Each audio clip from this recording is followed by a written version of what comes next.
Hello and welcome to the world-famous Driving You Crazy podcast. This is the show where we talk about all things transportation, anything that gets you from here to there. I am the traffic anchor and the traffic reporter, or the traffic anchor and transportation reporter, however you want to call it, for Denver 7 News. Jason Luber, if you want to be a part of the program, you can always give me a shout on the listener hotline, 303-832-0217. It's an age-old question, right? When is the right time to buy a car? It seems that over the past few years, it really hasn't been a good time to get a new car, or especially a used car, as they've been very, very expensive. But have we reached the top of the market? Well, who knows better than Kelley Blue Book, the standard when it comes to knowing what a car is really worth? So joining me now to talk about not only this, but also some other car-related issues, including some electric car stuff, is Brian Moody, executive editor for Kelley Blue Book. Brian, thanks so much for joining me here on the world-famous Driving You Crazy podcast. Yep, thanks for having me. Before we get going on all this cool car stuff there, Brian, have you always been a car guy? Is there a favorite car that you have? I have always been, because my dad was. I grew up in Los Angeles, and he was into like drag racing and hot rods when he was a kid. And then when he had me, I was his first kid. He kind of just took me along to some of those places. So as a result, I got to go to some of the like premier racing venues in Southern California. I didn't know it at the time. All I knew was that they had wax cups with crushed ice, and I loved that. Right. But yeah, so my dad kind of started that in me, and he had interesting cars. My favorite car that I've had, believe it or not, is a 1964 Buick Skylark that I just thought that was a great car. Today I have a Saab convertible that I really love, but I also had a Studebaker that I love the simplicity of. So if I could wave a magic wand and spend any amount of money, I'd probably get some 60s BMW convertible or something like that. Interesting. I was always thinking about like a 1977 Volkswagen Thing. Bright yellow convertible. Those are cool. Those are cool. Driving up the Pacific Coast Highway in one of those would just be, iconic, right? Yes. You've been an automotive journalist for a long time, more than 15 years. So you know the layout, you know the market, you know what cars are like. Is this the right time to buy a car, a new one or a used one? Well, if you're looking at prices are trending down, and that's a good sign for consumers. So after about 20 months of prices going up and hitting record highs for the average transaction price of a new car, we're now coming down to the point where the average transaction price of a new car is just below MSRP when you take them all into consideration. So a year ago, that was about $600 above MSRP. Today, you can find cars for about roughly $400 below MSRP. So that's on average. It's going to vary. Some are above still, mostly luxury cars, and some are below. So it could be a good time, but you have to consider the whole thing, not just the price of the car. What are interest rates like? What's your credit like? And, the price of the kind of car that you're going to get. Electric cars are expensive. SUVs are expensive. So it depends on the person, but generally speaking, the answer to your question is yes. But also electric cars, they have less maintenance typically, so you are going to spend less on that than you will on the oil change every 3,000 to 5,000 miles. True. Yeah. But if you spend an extra $20,000 at a 9% loan, you're not going to make that back up in maintenance or fuel. So you have to factor those things in. If someone were to give you an electric car for free, then yes, it would probably cost a great deal less over the long haul than a gasoline-powered car. Right. I think it's natural to want to time a market, but are we making ourselves crazy trying to do that? I mean, air quotes here, wait for the right time. Is it really just I need a car, so I'm going to go out and buy a car regardless of what is going on in the market? Well, some people are in that boat. Some people have had their car was in an accident. Some people have a lease that's ending. Some people have a used car where it has a catastrophic failure and it's not worth fixing. So some people are in that boat. It's important to remember that right now, the average age of a used car on the road is about 12 and a half years old. So that's long. Yeah. Cars are lasting longer, but for some people, they're like, listen, I can't continue to drive this car that doesn't have a backup camera or side airbags or stability control. Yeah. Well, I'm a good case in point. I have a 14 Chevy that has 115,000 miles on it. My wife has a 2013 Toyota that has 130,000 miles on it. So, we're in that same boat where we're holding on to our cars longer. Sure, would we like a new car? Sure, of course we would. But do we have the finances to do that right now? No, because of, like you said, the interest rates and the cost of these vehicles. Right. So that's it's a challenge. It's important to consider all of those things. And remember, the greater expense for a car, the more purchase price, the more you're going to take a hit on depreciation. Yeah. That's something to keep in mind also. Well, and even as prices are trending downward for the used car, at one point a couple of years ago, our used cars had a lot more value than they do now. So it's really not as good for a buyer because my used car prices are coming down, but the new car is still staying up high in price. So it doesn't really help me out. Right. So even though prices are trending down, like you said, they're still coming down from record highs. So what I usually suggest to people is that it can depend on the type of vehicle you're buying, even the brand of vehicle you're buying. So for one thing we know is Kia and Honda, for example, have a lot of price strength right now. Like I think those names mean something to people in the marketplace. And if that costs more, then they're okay paying that. Other brands, maybe not as strong. But if you go looking for the most popular thing, don't expect to get a deal. That's what people always do. Like, hey, how can I get a deal? And I'm like, okay, there are ways you can get a deal. There are less expensive options. Everything doesn't cost $100,000. And the next thing they say is something like, yeah, because I'm looking at a Cadillac Escalade. No, you're not going to get a deal. Right. Because when luxury buyers have proven they're willing to pay more than MSRP, and by the way, full-size SUV buyers will pay more than MSRP. What you need to do, if you really want a deal, if people are serious about that, go looking for a sedan, go look for a hatchback, something like that. That's going to give you the best option of getting a low price. My guest is Brian Moody, executive editor for Kelley Blue Book. You can find them at kbb.com. So there still are some cheap cars out there. If I'm looking for, I could pick up an old Honda Accord or a Ford Festiva, probably fairly inexpensive, I would think. Right. And they're probably still pretty decent cars, used cars that are not costing a lot of money right now. Right. And remember, some cars, some sedans have SUV-like features, such as all-wheel drive, which, is helpful. In the mountains, if you live up there, the snow is a thing that you have to deal with.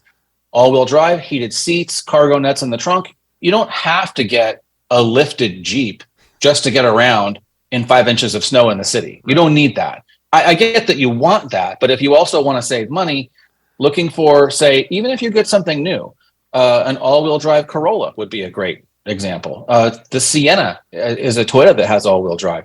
The Honda Accord is a good car. Those aren't typically commanding $20,000 over MSRP type prices, but it does vary from place to place. So cross shop for sure. But we still have to go, for most people, they still have to go to a dealership. They don't want to go to one of those independent places, maybe down on Broadway. But and my brother-in-law was telling me a story about how he hears from car people and car salespeople that you'll mention, hey, the Kelley Blue Book says my car is worth this. Well, the salespeople say, Kelley Blue Book is not here with us right now looking at this vehicle here. And so I say what it's worth, not them. Right. That's fair because a lot of times people will overestimate the value of their car based on the condition. There's also the price that you can get for it as a retail seller. So if you're selling it yourself, and you wanted to list your car on an online site like Auto Trader or something like that, you wanted to spend the time and money to get it detailed, make sure everything works properly, and that you want to advertise it and take the pictures and you want to field the emails and the phone calls, you should do that because you're probably going to get a little bit more money. But if you don't want to do any of that and you want to just turn it in and say, listen, I don't want to have to go meet some guy at the mall on a Saturday afternoon, then you trade it in. But that cost, someone's going to still have to do all that work. It can be you and you can get paid to do the work, or you can just trade it in and take the trade-in price and they'll do the work and they determine how they're in business of selling cars to make money. Usually an individual person is not. Well, one of my favorite times when back when I was a teen looking at cars was actually to get the Auto Trader when it was published. And you could browse through the pages, the thin pages. Remember those? Yeah. It was great. I love that. But when we go to a dealer, the salesperson also, I think maybe they're trained to do this, is to ask, what kind of a payment do you want? I always say zero. I don't want a payment. I want to know what Right. the total cost of the vehicle is going into Right. this, because I could have a payment of $1,000, put nothing down, or I could put a whole lot of money down and have a payment of $50. It really is, Right. how much am I walking out of the showroom paying for this vehicle? Yeah.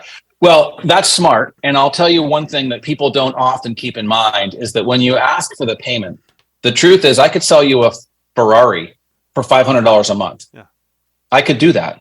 But what's the question you would ask? How many months? Well, yeah, how many months and how much do you want down? Right. So those are all things that are worth keeping in mind.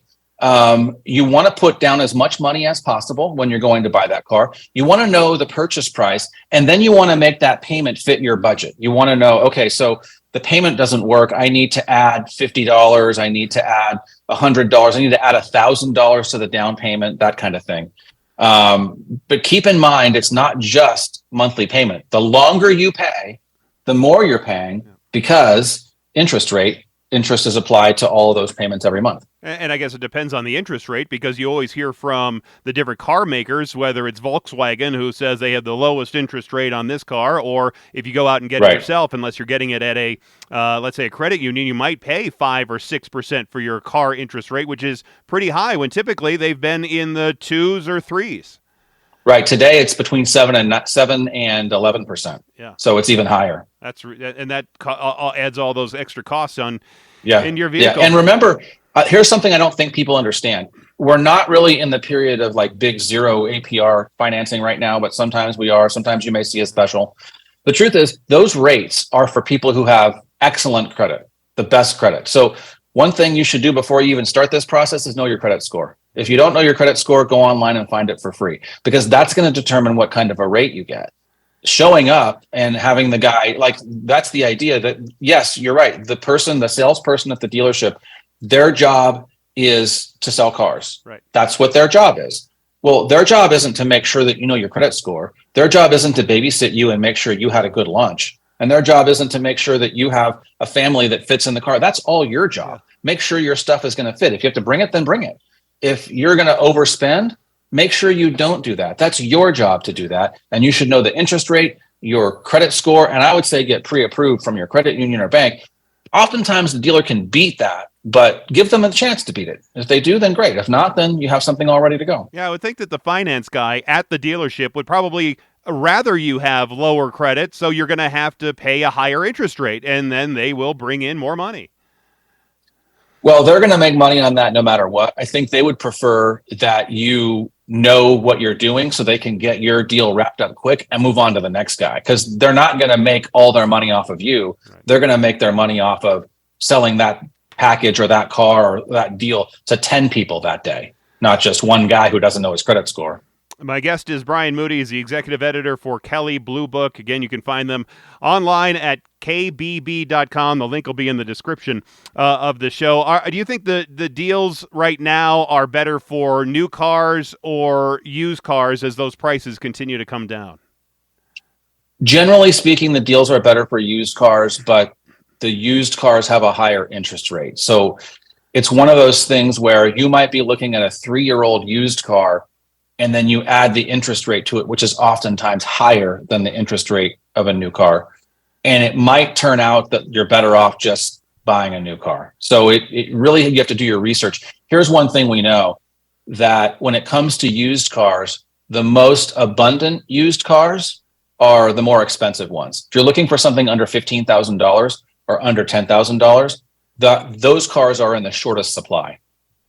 You're seeing more and more of the new car ads now. We actually had the Denver Auto Show not too long ago, so that has come back. So it seems like maybe the worst of this computer chip shortage and the issues that the car makers have had over the past several years since COVID started might be waning. So are we going to start seeing more and more new cars at the dealer lots, and that issue of not being able to get a car when we want to, especially the new ones, is that pretty much ending?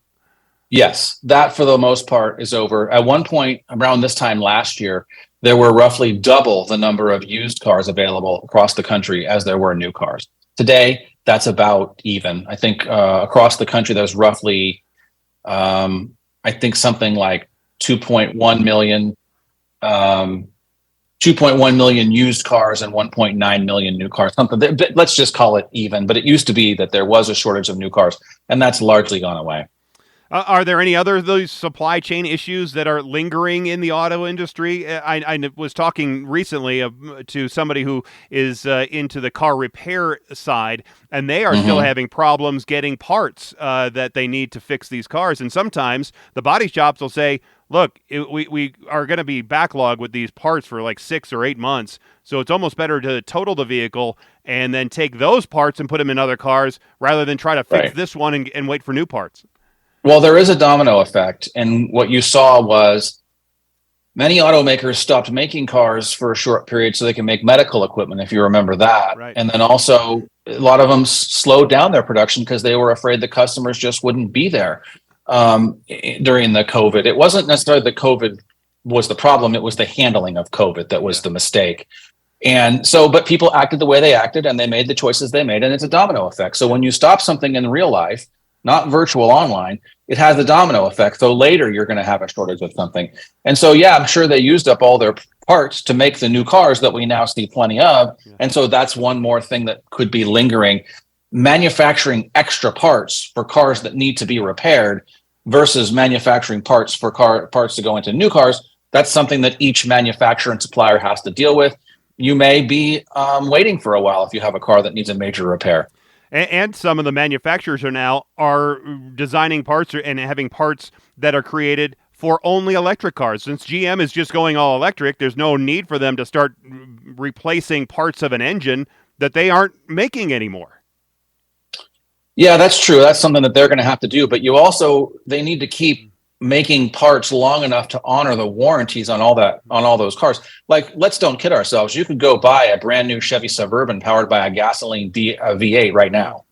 So you're going to have to still, whatever the warranty is, you still got to make the parts to honor that warranty. And those types of cars, they're going to be with us for quite some time. Toyota is famous for selling cars all over the world.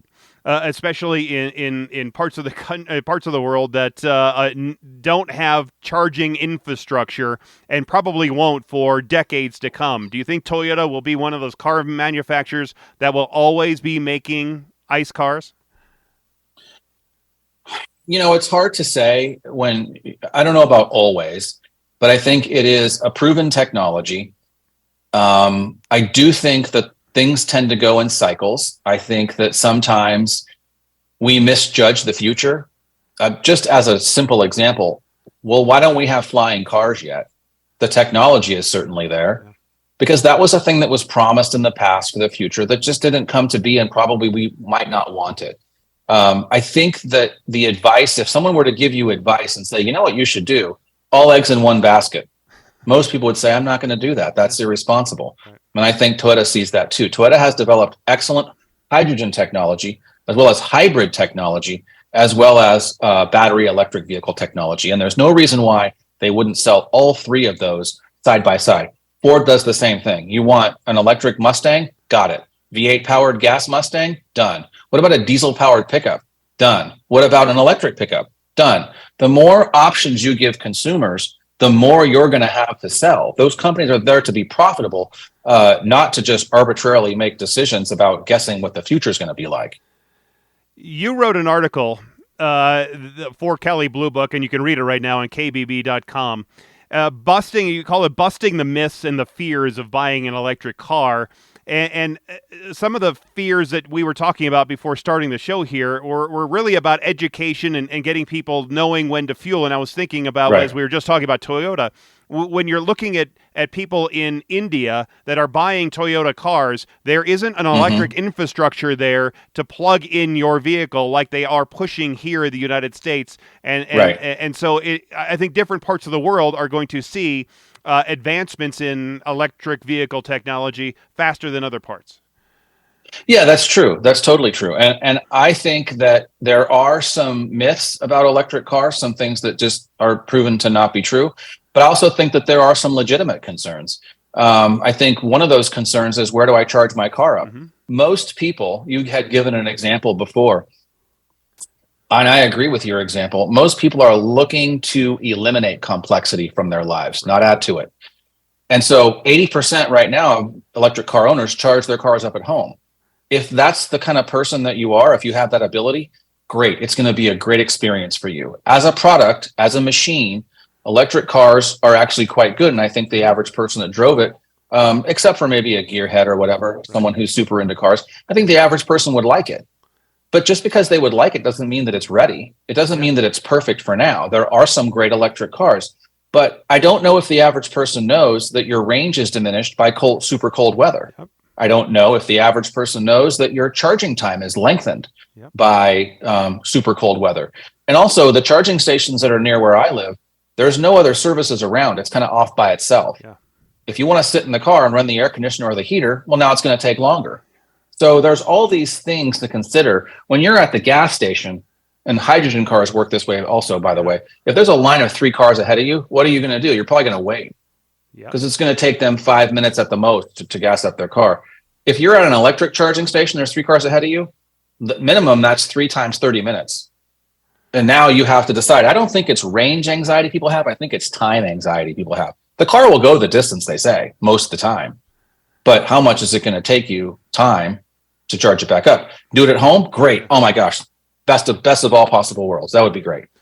But maybe it's a factor also of thinking differently about how you charge your car. Maybe it is you're running to the grocery store and they have 50, and you would need this infrastructure where you'd have 50 chargers there, and you could plug in for 20 minutes. That gives you an extra 15 or 25 mile range, and that gets you to your next destination, where again you park and you go into your home goods store and then you plug in and you get some more range. So it's almost like you have your cell phone. I think people are comfortable with their cell phone. They just throw it on a wireless charger on the little disc there. They get a little bit of a charge, and then they're fine using their phone again for a while, and it's going up and down instead of I have to fill it all the way up, drive it all the way down like you do now with your gas-powered car.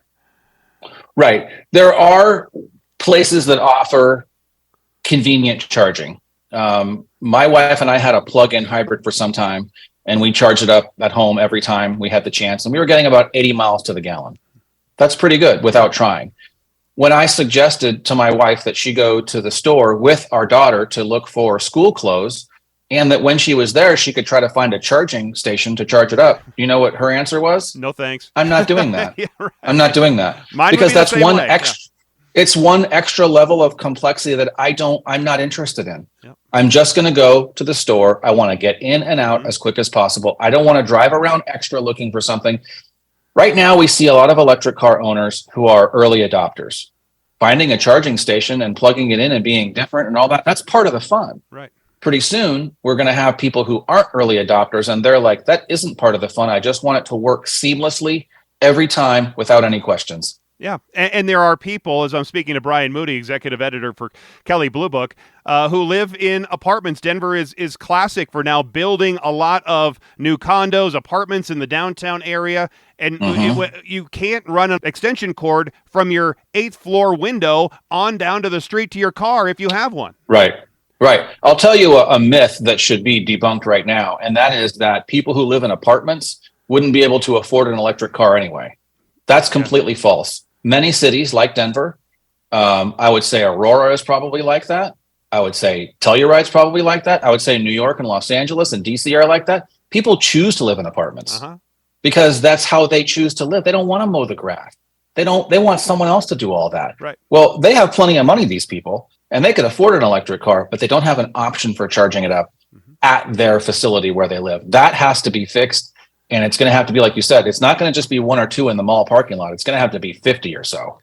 And it might have to be as easy as it is, like I mentioned, with my cell phone, where I can just drop it on that wireless charger disc, and then it just starts charging without me getting out and getting the charger and plugging it in and making sure that it's working, and that whole deal, where I could just like drive up into a parking space.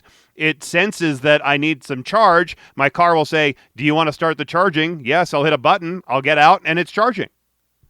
Yeah, that's exactly right. You can time it. You can set that. For people who live in cold places, it gets cold up in the mountains in Colorado. You can actually set the heater to come on and condition the car before you get in. So you're using shore power to heat the car up. rather than like unplugging it and then you start driving and run the heater. That's going to reduce your range too. So there are ways that you can make it work for you. I think that for most people, they're okay with that. For some, they're not. Why not hydrogen? I talked to somebody a while back about hydrogen and what a great technology it is, because like we talked about earlier, you can, just like you do with a gas station, you basically pull up, you fill it up with your hydrogen, and then off you go. Why aren't we seeing the push to make more hydrogen vehicles instead of the battery plug-in powered vehicles?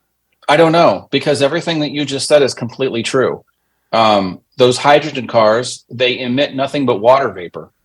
It's quick to fuel up.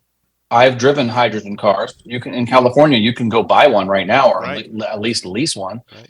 They work perfectly. They are an electric car essentially, but they're electric. The electricity comes from a chemical electric process that produces the. So the answer to your question is, I have a feeling that it might be about something more than just making efficient cars. It feels like it's about something different than that. Because there is feels like it's more about. There's blue and green hydrogens. One is coming from the earth. The other, you actually have to use electricity to create hydrogen that then is being turned back into electricity when it's in the vehicle.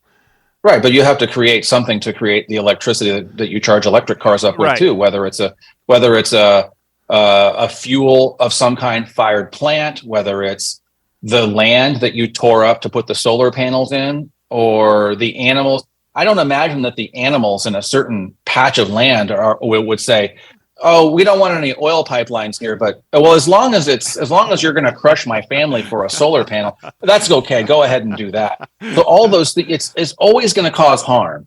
The hydrogen powered cars are no different. Of course, it's going to cause some harm. Electric cars are going to cause some harm. I don't know why the hydrogen powered cars aren't more top of mind for the conversation. The same thing with hybrids. It's possible to get the hybrid I talked about before. It was a Volvo hybrid my wife and I had for about 3 months, and we were getting 80 miles per gallon. We weren't trying. Yeah. We were just driving it like a normal car. Part of it's electricity, and if you go farther than that, the gas engine comes on. Yeah. Most of the time around town, dropping off kids at school, going to the grocery store, that's all electricity. The fact that those aren't part of the greater conversation, again, makes me think like it's about something else. It's not just about clean air. Well, and you could add the windmills killing birds to your list of, killing animals, right? Yes, those things. And where do we get the chemicals and the ore, and where do we get the?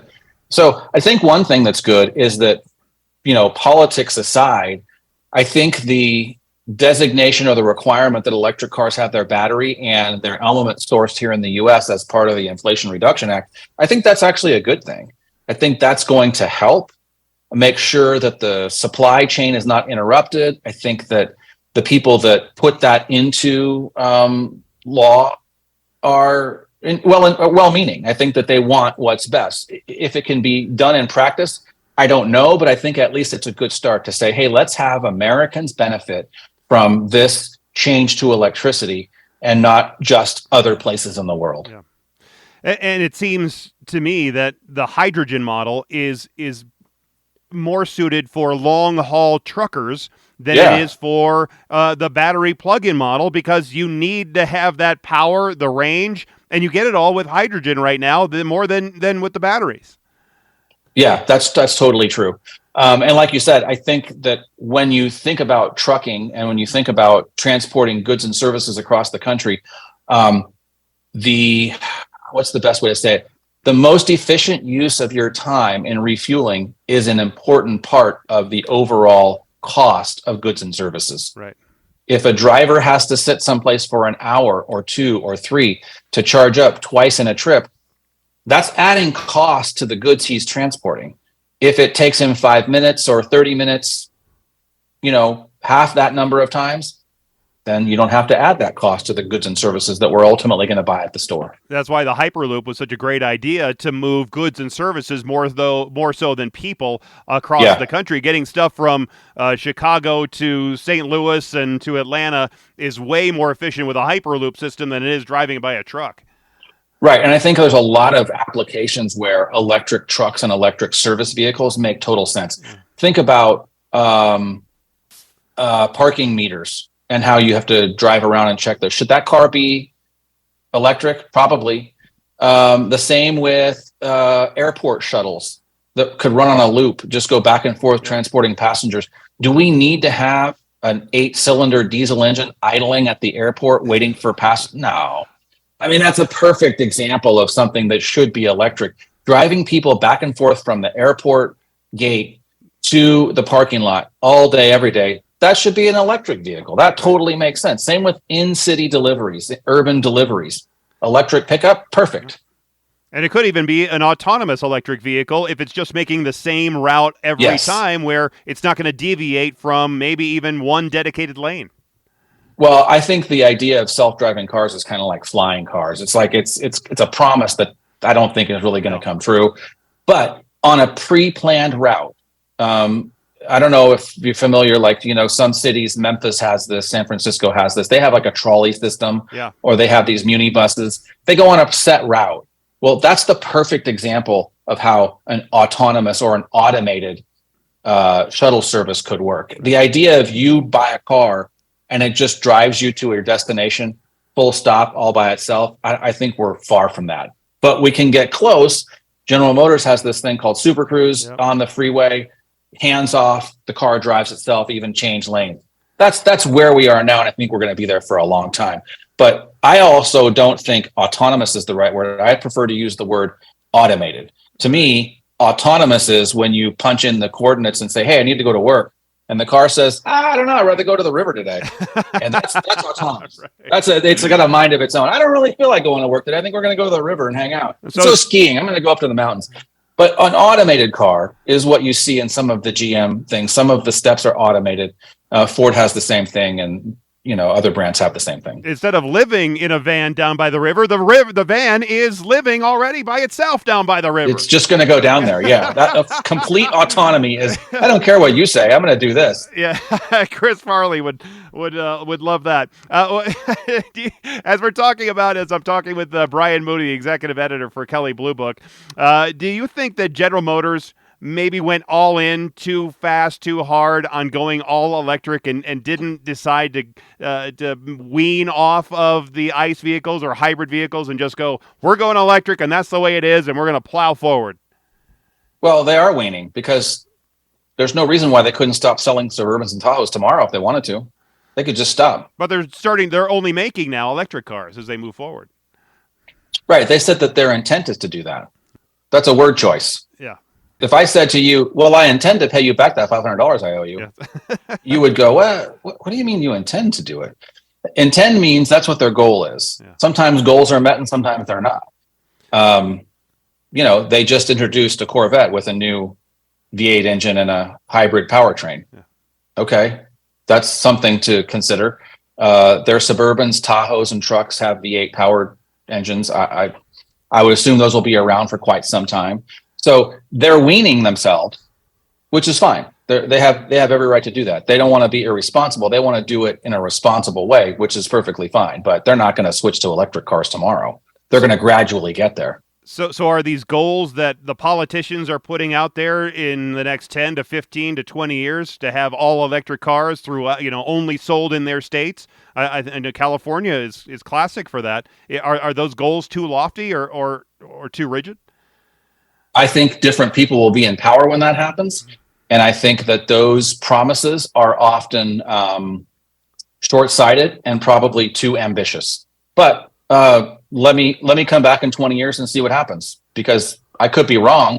But I think of this as an example. In 1976, Cadillac, the CEO of Cadillac said, we're no longer making convertibles. The convertible car has gone the way of the running board and the rumble seat. They're just not relevant to today's society. Sound familiar? Yeah. That was in 1976. Guess how many years they had before there was another GM convertible being sold? About 5. Yep. About 5. I think by 2006 or something, there was something like 200,000 convertibles sold in the U.S. So promises are often, good for making people feel good.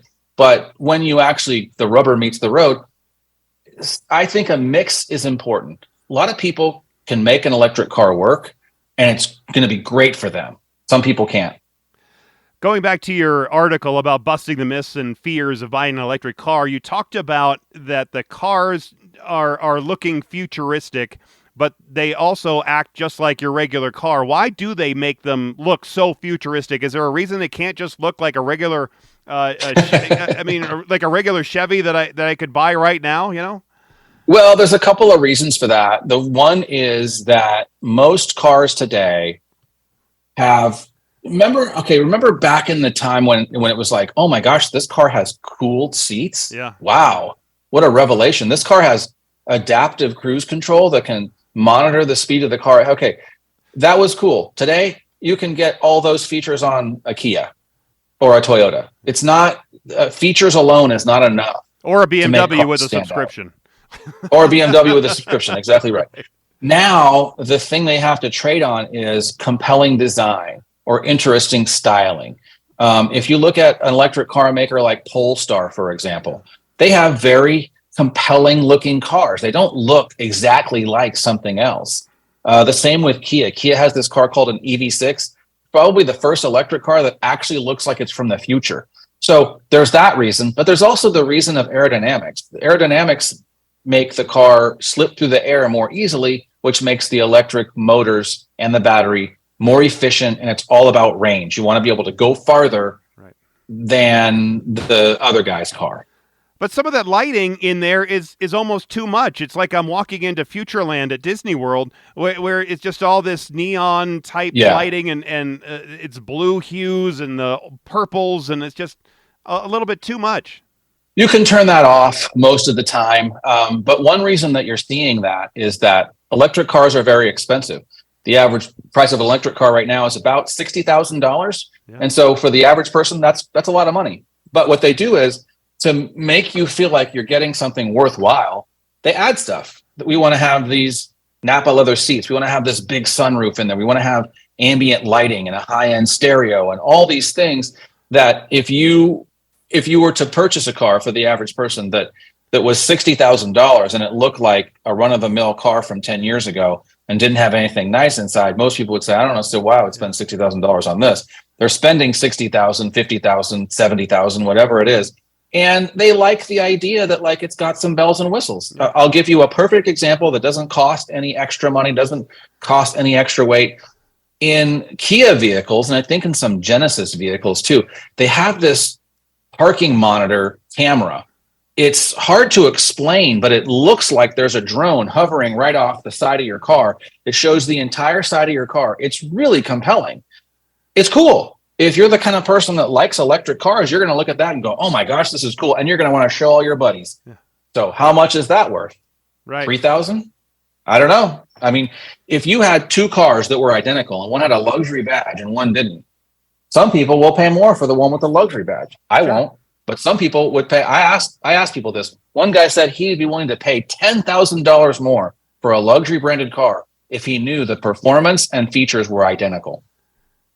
You know, if I can go to the grocery store and I can look at the Rice Krispies, the real one from Kellogg, or I can get the one from Kroger and it just says crispy rice, the price is so much less expensive, but it's the same thing. It's not like Kroger is making the cereal now. They're just having somebody else. They bought it from someone. Of course they did. Yeah. Well, why can't I do that with a BMW or a Lexus? Why can't I? Well, I guess Lexus is Toyota. But why can't I, do that with keep the logo off or the emblem off of your vehicle, and I'll buy it for $10,000 or $15,000 less. You could. I think what you're looking for is probably called a used car. Yeah. Because then you don't have the bragging rights of, I got this brand new Audi. You just but go buy an Audi. Car. I just don't want the Audi logo on there. I don't want those 4 circles on there. I just want to be like generic Audi, like generic beer, Yes, but they still had to pay for the research and development costs for it to drive the way that another Audi does. You could maybe save a couple $100 if they just said, hey, we're going to have this separate line with no marketing dollars spent on it. But I don't think they'd make a lot of money. In the final minutes here with my guest, Brian Moody, executive editor of Kelley Blue Book, I want to ask you about, we've heard a lot about AM radios. I am, at heart, an AM radio guy because I grew up listening to AM radio when I was a kid, and that's why I wanted to get into radio broadcasting that eventually led into the TV thing. But I am still an AM radio guy at heart, still listening at night to AM radio where I can listen to stations from around the country from inside my house. It really is remarkable. You could hear them from hundreds of miles away. You, I'm sure, have heard that some of the car makers are saying, well, it's tough. We're not going to put AM radios in the cars anymore because there's an interference issue. I've never had an interference issue with my AM radio in my electric car. Yeah, I don't know what that's about. I think that they probably have polled their buyers, and a lot of buyers of newer cars have said, I don't really listen to that. I mean, automakers have to go where the numbers are. So if they poll 2,000 people and 1,500 say, I don't really care about that, then they're going to look for a way to save money. It may not be a moving piece, but it definitely is a component that has to go into the car that could save you a little bit of money on a per car basis that may end up raising profits in the end. Every little dime they spend is calculated. But they're still putting in a radio that can receive FM signals, that can get the XM radio, the satellite radio. Right. It does, so the radio is in place. It's really about the receiving function of the radio for the AM band and the antenna, because the antenna is different in AM than it is for FM. So it seems like they're just not willing to play ball. But there was also a conspiracy theory that most AM radio stations is where you hear conservative talk radio, and there are people on the left side of the aisle who don't like it and therefore would want to eliminate it, because if you can't hear it in your car, then you can't hear it at all and it's going to go die. Have you ever dealt with an automaker? No, not personally. I don't believe they have the wherewithal to wield that kind of ideological. You can't. This is. It's conspiracy don't think out there. I don't think it's possible. This is what it reminds me of. I think in the 80s, Bob Lutz was the CEO of some company. I forget what the car was. It might have been a Chrysler. And in this car, it was a sporty coupe. The rear seats had adjustable headrests. Well, somehow people figured out that they could save something like $1.50 per car by making those headrests fixed and not adjustable. Okay, so it still had a rear seat. It still had rear seat headrests. It still had all the components that would go into that. They just took out the little mechanism that made it go up and down. They took it out, saved $1.50 per car, and guess how many complaints they got? Not one. Yeah. No one even noticed. I think AM radio is a little bit different, though. When you're driving around, and at least for some people, I wouldn't buy a car without an AM radio in it. You know what will help them figure this out? Is for people who listen to AM radio, don't buy the car that doesn't have one. Yeah, right. If that happens in big enough numbers, then they're going to go, gosh, I wonder what's happening to our sales. They'll poll their customers. They'll find out, hey, why did you switch from brand A to brand Z? Well, they didn't have an AM radio, so I didn't buy it. And one thing we do know from surveys, this is from Kelley Blue Books a while ago, younger buyers, millennials, and I think Gen Z, they said that they're willing to switch brands if the car doesn't have the technology they're looking for. So if it doesn't have Apple CarPlay, it doesn't have a certain feature that they're looking for, they don't care about the brand. They're just going to switch no matter what. And so this might be the kind of thing where it would lead them to, say, reinstall something. That's not unheard of, reinstalling a feature that was discontinued because it was popular. Or you can, I guess, get an aftermarket thing. There are the car toys out there that can probably fix you up if you needed that radio and you were just in love with a certain type of car. Yeah, I find it hard to believe that the average automaker would have the streamlined process to wield an ideological thing onto each car. It just doesn't seem possible, because sometimes when you ask a question of a person whose job it is to do that, they're like, oh, I'm going to have to go check. I'm not sure. Well, I just don't feel like those mechanisms, those companies are so big. I just don't see it being, okay. So could a Tesla do that? Yeah, probably, because they're smaller and leaner. Right. But for the rest of them, I just don't see it. Or a Rivian, something like that. Something like that, yes. Yeah. Do you see Rivian, as we wrap up here, do you see Rivian being successful or gobbled up by Ford or some other big automaker? I think the technology works. So I think it's equally likely both. I think that they've shown that there's a desire for the cars. They're good cars. The interiors are quite nice. They look different.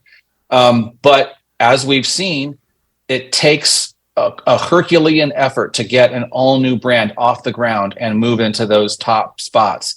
I think it's possible another automaker could say, hey, let's take your technology or let's brand your cars. The way we're seeing GM do with GMC and Hummer. They didn't spin Hummer back up. They said, let's put it as a sub brand underneath GMC. I could see something like that happening, but I could also see Rivian just being popular enough that people are like, hey, I got to have this electric SUV.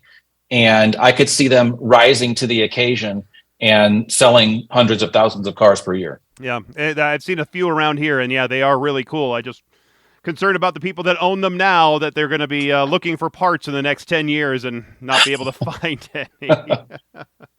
All right, Bob Moody, executive editor for Kelley Blue Book. Thanks so much for your time, your expertise. I had a great time and a great conversation. Yep, thank you so much. Now, just after my interview with Brian, I see this news release from Ford saying that they reversed the decision to build new vehicles without AM radios after they had some pressure from lawmakers. There was actually quite a push by AM radio stations, including 850 KOA radio here in Denver that I still listen to. And they were really, some of their talk show hosts were really pushing people to call or to text a number. And when they do that, they would get a text back saying, hey, this is how you can contact your state legislator or, your U.S. senator or congressperson and tell them that you want to have AM radio still in cars and they should draft some kind of a legislation and do that. Well, the Ford CEO said that his decision came after speaking with some policy leaders about the importance of AM radio broadcast as part of the emergency alert system. That is the system, those horrible tones that you hear, that kind of thing, where you hear an Amber Alert or a special weather alert, something like that. It's actually an automated system, and KOA had the box. And what it does is then it sends the signal. So the National Weather Service, let's say, for a tornado warning, would send the signal to the box. The box can take over and broadcast the signal over the radio station. Well, and it also broadcasts over other radio stations. And so it's a way for people to be able to hear, hey, there's some big time, something bad right now is happening in your world, and you need to know about it. And so that's what the emergency alert system is. Now, recently, House representatives introduced a bill calling for the National Highway Traffic Safety Administration to require AM radios be installed in new vehicles at no extra cost. And I really don't think it's that the radio isn't in there. It's that either they have software to turn it on and off, or they don't have the right antenna. AM antennas are different than FM antennas. So one is frequency modulation, one is amplitude modulation. We won't go into that whole thing. But the way you get good FM signal is by a wire, and it's that antenna that you used to see in the old cars that would come up, and it's just that long wire. That's how you get a good FM signal. Well, the AM signal is different. It's actually this bar, this like magnet that's wired, wrapped with some copper wire. Anyway, and so you turn it sideways. You actually can get better signal turning a radio, like a handheld radio, to a certain sideways direction, and then you get better signals. Anyway, the bill is called the AM for Every Vehicle Act.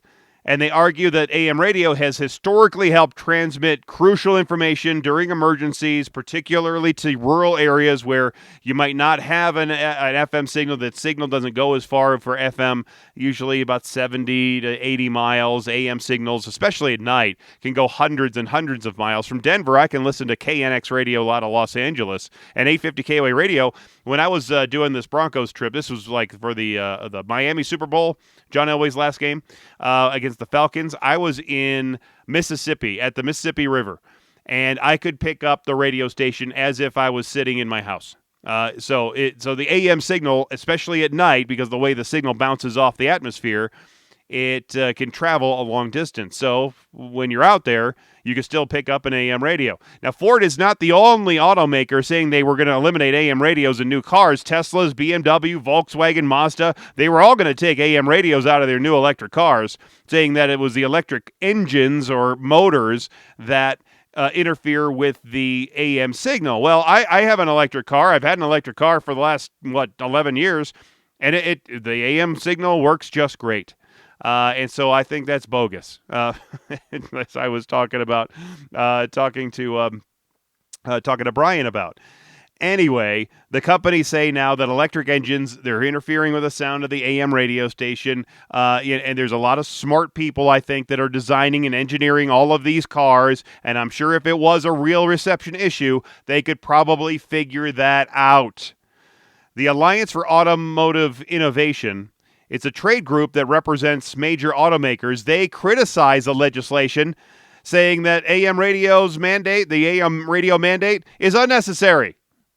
We don't need it in there. Oh, really? Why don't you want it in there? Why don't you want an AM radio in there? It doesn't cost you anything extra. It's already part of the FM. If you put in an FM radio, then then it's already there. So it's not like added extra weight. It's not added extra space in the dashboard. I mean, seriously, just put it. How much money would you, quote unquote, be saving? According to Nielsen data, more than 80 million people in the United States still listen to AM radio monthly, and one of those people right here is me.